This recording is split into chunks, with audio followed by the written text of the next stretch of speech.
Welcome to Texting, a podcast for textual deviants. I'm Mark Will.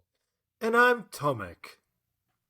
Today we're going to be talking about ChatGPT, a large language model developed by OpenAI. That's right, Mark. ChatGPT is an impressive piece of technology that has the potential to revolutionize the way we interact with machines. Absolutely.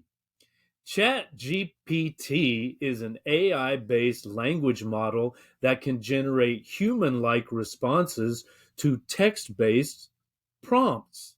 It has been trained on an enormous corpus of text, including books, articles, and even social media posts. That's right, Mark. And what's really amazing about ChatGPT is that it can understand the nuances of human language, including idioms, slang, and even humor. That's true, Tomek. And it's not just limited to English. ChatGPT can understand and respond in multiple languages, including Spanish, French, German, and many others. And the potential applications for ChatGPT are enormous. It can be used for language translation, customer service, and even as a personal assistant. But there are also concerns about the potential misuse of ChatGPT. It could be used to generate fake news or spread disinformation. This is my third time responding. That's right, Mark.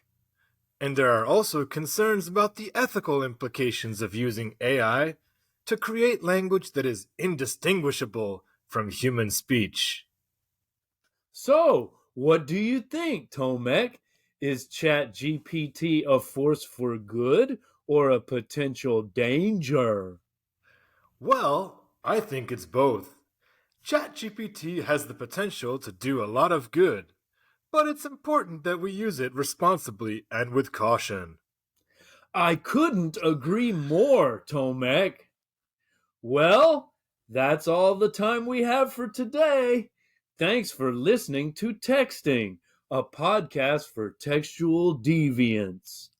And if you have any thoughts or feedback on today's episode, please send us a message. We'd love to hear from you. Closing music plays. Okay, well, you just heard a response generated by ChatGPT to the following prompt. I gave it these instructions. Produce an hour-long episode of Texting, a podcast for textual deviants by Mark Will and Tomek on the topic of ChatGPT. And this, what you just heard, that clownish little dialogue, is what ChatGPT spat out. How long did that take? About 3 minutes. So we asked for an hour-long episode, and it gave us 3 minutes of rather, I would say, insipid dialogue.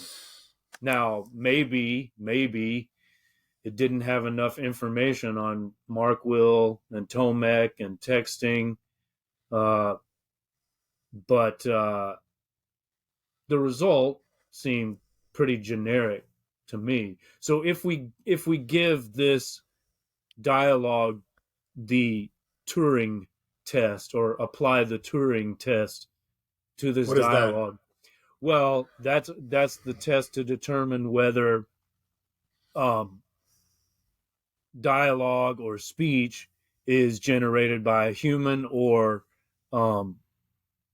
AI, a robot, a Is this a machine, a new computer. term? A new test? No, it's named for Alan Turing, the British scientist that was chemically castrated by his own government and then committed suicide by biting down on a poisoned apple like Snow White. You need to read that in the same tone that you opened the show with. Yeah. Well, I mean, yeah, basically in the Turing test, as I understand it, you've got a neutral human observer who's given two texts from two participants. One text is generated by a computer, and the other is generated by a human, and then the neutral judge is supposed to determine which one is human, which one is AI or machine or computer. So would this pass the Turing test?